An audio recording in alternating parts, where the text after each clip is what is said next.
That is what they want, वही तो चाहते हैं। वो मेन स्ट्रीम में इंटरेस्टेड नहीं है, वो बीजेपी में इंटरेस्टेड है। मैंने कहा ना, वो कोई हिंदू राष्ट्र नहीं बनाना चाहते हैं।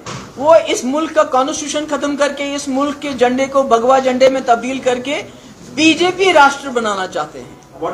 2019 के बाद 370 हमसे छीना, हमारा कॉन्स्टिट्यूशन छीना, हमारा झंडा छीना गैर आईनी तरीके से। अगर इन्हें हिम्मत होती तो असेंबली के जरिए ये करना चाहिए था, मैं उसको लीगल मानती, मगर गैर आईनी तरीके से चोर दरवाजे की। आने वाले वक्त में 2024 के इलेक्शन के बाद ये इस मुल्क का जो कॉन्स्टिट्यूशन है उसको भी खत्म करेंगे और जो मुल्क का झंडा है उसको भगवा झंडे में लहरा देंगे। और उस वक्त फिर आप सोचोगे कि ये क्या हो गया। ये इस मुल्क को कोई और राष्ट्र नहीं, बीजेपी राष्ट्र बनाना चाहते हैं।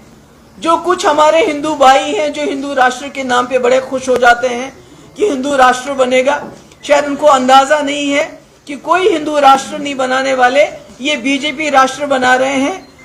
इसीलिए ये हर जगह जो है असेंबलियां तोड़ तोड़ के, गवर्नमेंटें तोड़ तोड़ के अपनी गवर्नमेंट बनाते हैं।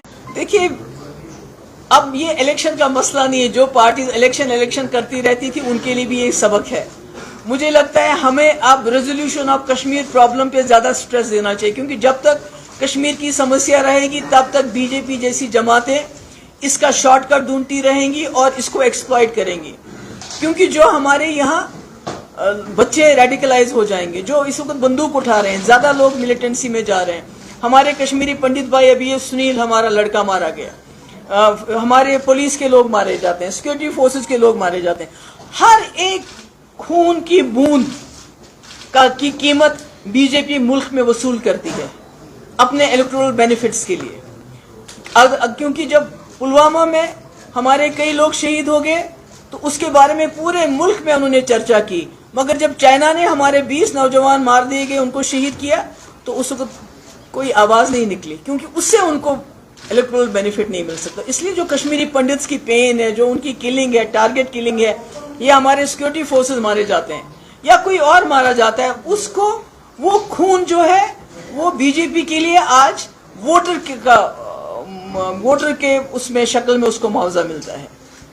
तो ये इस वक्त इलेक्शन की बात नहीं, इट्स गॉन बियॉन्ड इलेक्शंस। मुझे लगता है कि हमारे तमाम पार्टीज को रेजोल्यूशन ऑफ कश्मीर की तरफ बढ़ना चाहिए, और जब कश्मीर रेजोल्यूशन की तरफ बढ़ेंगे तो तब बीजेपी को जो है उसको, जब सारी जमातें एक ही जैसा फैसला लेंगे तो मुझे लगता है कि आप बीजेपी को मजबूर कर सकते हैं कि जो उन्होंने एक बहुत ही डेंजरस और इविल एक उन्होंने तरीके का डिजाइन अपनाया हुआ है, उनको वो चेंज करना पड़ेगा। बिल्कुल किया उन्होंने। मैंने कहा, मैंने फारूक साहब से इल्तिजा की है कि वो ऑल पार्टी मीटिंग बुलाएं और उसमें हम डिस्कस करें कि हमारा फ्यूचर कोर्स ऑफ एक्शन क्या होना चाहिए। आप जानते हैं कि कल जो इलेक्शन चीफ इलेक्शन ऑफिसर हैं उन्होंने एक नया फरमान जारी किया, और जिसकी वजह से जो है बीजेपी के 25 लाख जो नॉन लोकल्स हैं वोटर्स, उनको यहाँ इंक्लूड किया जाएगा। And I think this is the last nail in the coffin of electoral democracy here.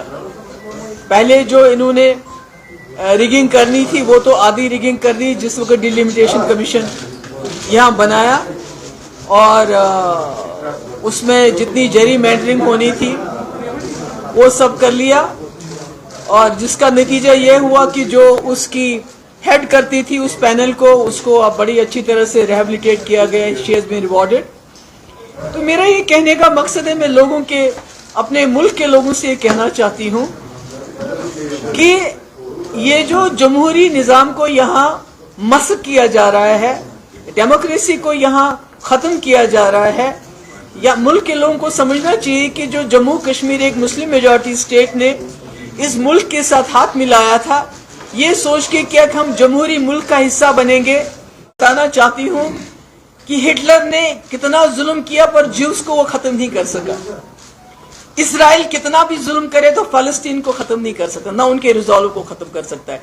इसी तरह जब तक एक डोगरा, एक कश्मीरी यहाँ बचा हुआ है, तो वो जो बीजेपी के इविल डिजाइन्स हैं जम्मू कश्मीर को लेके, वो उनको कामयाब नहीं होंगे, बल्कि उनको मुंह की खानी पड़ेगी। क्योंकि जो वो हालात बना रहे हैं, एक तरफ से वो डी रेडिकलाइजेशन पे सैकड़ों करोड़ रुपया खर्च करते हैं, और दूसरी तरफ से وہ ہر حرکت وہ ایسی کرتے ہیں جس سے یہاں کے نوجوان ریڈیکلائز ہو سکتے ہیں, زیادہ ہو سکتے ہیں. کیونکہ پہلے ہی آپ نے 2019 میں جو کانڈ کیا اس کے بعد آپ وہاں نہیں رکے.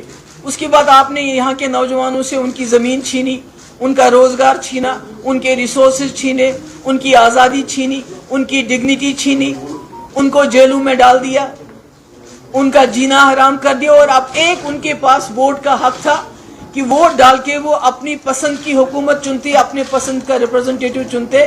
آپ اس میں بھی ان کو انڈائریکٹلی ڈی فرینچائز کر رہے ہیں, ان کے ووٹ کا ہونا نہ ہونا بالکل ختم کر رہے ہیں. اور آپ نے جو بربادی کی ہے جموں کشمیر کی, اس میں یہ بھی ہو گیا ہے کہ جو آج تک ہمارے کشمیری پنڈت بھائی تھے جو پچھلے 30 سال سے یہاں آرام سے رہ رہے تھے, اب وہ بھی ٹارگٹ ہو رہے ہیں. اور پچھلے کئی مہینوں سے وہ اس وقت جو ہے احتجاج کر رہے ہیں, اور آپ کہتے ہیں ان کو کہ تھپڑ پڑے گا اگر آپ اندر نہیں جاؤ گے. یہ ان کا طریقہ کار ہے جو یہ لوگوں کو استعمال کرتے ہیں اپنے مقصد کے لیے, اور وہ سمجھتے ہیں کہ وہ یہاں کی گراؤنڈ ریئلٹی چینج کریں گے.